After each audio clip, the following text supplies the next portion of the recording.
Pendant des décennies, la FIFA s'est présentée comme une forteresse, une institution au-dessus des États, au-dessus des lois nationales, au-dessus des pressions politiques, une sorte de Vatican du football régi par ses propres règles, ses propres codes, son propre calendrier. Mais cette image est en train de se fissurer, lentement, puis brutalement. Aujourd'hui, une question traverse tout le football mondial, des couloirs feutrés de Zurich aux stades surchauffés d'Afrique, d'Europe et d'Amérique latine. La FIFA contrôle-t-elle encore vraiment le football mondial ou est-elle devenue un acteur contraint, obligé de négocier sa survie avec les États? Ce basculement ne s'est pas produit en un jour. Il est le fruit d'un enchaînement de crises, de scandales, de rapports de force et de décisions politiques assumées. Et surtout, il révèle une vérité dérangeante. Le football n'est plus un terrain neutre, il est devenu un champ de bataille géopolitique. Officiellement, la FIFA continue de brandir le principe de neutralité sportive. Dans ses statuts, le football doit rester indépendant des ingérences politiques. Les fédérations nationales doivent être autonomes. Les gouvernements n'ont pas à intervenir. Toute violation est théoriquement sanctionnée. Mais dans les faits, cette neutralité est devenue une fiction juridique, une façade. Car le monde a changé, et la FIFA avec lui. Première réalité, les États ont repris la main sur les grandes compétitions. Organisation des Coupes du Monde, délivrance des visas, sécurité intérieure, infrastructures, financement, image internationale. Rien de tout cela n'échappe au pouvoir politique. Quand un État dit non, la FIFA ne peut plus passer en force comme dans les années 1980 ou 1990. Elle doit composer, négocier, parfois reculer. La Coupe du Monde 2026 en est l'exemple parfait. Officiellement organisée par les États-Unis, le Canada et le Mexique, elle devait symboliser l'ouverture, la mondialisation heureuse du football à 48 équipes. Mais très vite, la réalité politique a rattrapé le projet. Restrictions migratoires, gel de visas, contrôle renforcé, exigences sécuritaires inédites. Des pays qualifiés ou en passe de l'être s'interrogent déjà.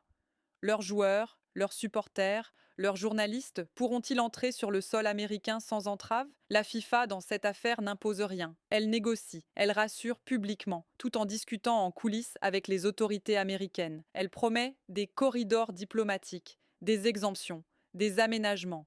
Autrement dit, elle accepte une chose impensable il y a 20 ans, que la souveraineté d'un État prime sur le dogme de l'universalité du football.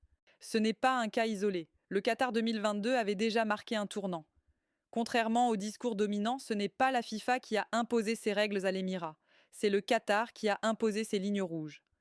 Calendrier bouleversé, liberté restreinte, conditions spécifiques pour les supporters, limitation d'expression sur certains sujets. La FIFA a accepté, parce que l'enjeu économique et politique était trop grand pour refuser. C'est là que le mythe de la neutralité sportive commence à mourir. Car un football réellement neutre n'aurait pas accepté de modifier l'ensemble de son calendrier mondial pour s'adapter à un État. Il n'aurait pas toléré que certaines règles universelles deviennent négociables selon le pays hôte. Mais la FIFA l'a fait, non par faiblesse morale, par dépendance structurelle. Deuxième réalité, la FIFA dépend désormais des États pour sa légitimité et sa sécurité. Après les scandales de corruption révélés dans les années 2010, l'organisation a compris une chose essentielle, elle n'est plus intouchable. Les enquêtes judiciaires américaines ont démontré que la FIFA pouvait être frappée de l'extérieur, ses dirigeants arrêtés, extradés, condamnés. Depuis, la peur judiciaire est devenue un facteur central de gouvernance. Résultat, la FIFA cherche moins à s'opposer frontalement au gouvernement qu'à s'adosser à eux. Elle multiplie les partenariats institutionnels, les accords avec les États, les discours de coopération. Elle préfère intégrer les logiques politiques plutôt que les combattre. La FIFA n'est plus un empire autonome, elle est un acteur sous surveillance. Cela se voit aussi dans sa gestion des fédérations nationales. Officiellement, toute ingérence politique est interdite. Mais dans les faits, combien de fédérations sont dirigées, contrôlées ou influencées directement par des États? En Afrique, en Asie, en Amérique latine, les ministères des sports, les présidences, parfois même les armées, jouent un rôle déterminant dans la gouvernance du football. La FIFA le sait, elle le tolère. Elle intervient seulement quand l'équilibre devient trop instable ou quand le conflit devient public. Prenons le cas des comités de normalisation. Présentés comme des solutions techniques, ils sont en réalité des outils politiques. Ils permettent à la FIFA de reprendre temporairement le contrôle sans s'opposer frontalement à l'État concerné. Une manière de gérer la crise sans déclencher un affrontement direct. Là encore, la logique n'est pas celle de l'autorité, mais de la gestion du risque. Troisième réalité, le football est devenu un instrument de soft power assumé. Les États l'ont compris bien avant la FIFA. Organiser une grande compétition, influencer une fédération, peser sur une décision sportive, ce n'est pas seulement du sport, c'est de la diplomatie, de l'image, de l'influence. Le football est désormais un prolongement de la politique étrangère. Dans ce contexte, la FIFA ne peut plus prétendre être arbitre neutre. Elle est un acteur au cœur du jeu. Quand elle attribue une compétition, elle envoie un signal géopolitique. Quand elle sanctionne ou non un pays, elle crée un précédent diplomatique. Quand elle ferme les yeux sur certaines pratiques, elle choisit un camp. C'est particulièrement visible sur les questions de droits humains, de liberté publique, de conflits armés. La FIFA affirme rester en dehors de la politique. Mais chaque décision ou chaque non-décision est politique par nature. Autoriser une sélection à jouer, refuser un boycott, maintenir une compétition dans un contexte tendu, tout cela a des conséquences symboliques majeures. Alors, qui contrôle vraiment le football mondial aujourd'hui? La réponse est inconfortable. Personne ne le contrôle seul. La FIFA n'est plus souveraine. Les États ne sont pas tout-puissants. Les sponsors, les diffuseurs, les instances judiciaires, les opinions publiques jouent aussi un rôle. Le football est gouverné par un équilibre instable, fait de compromis, de pressions croisées et de rapports de force permanents. Mais une chose est certaine, la FIFA n'impose plus.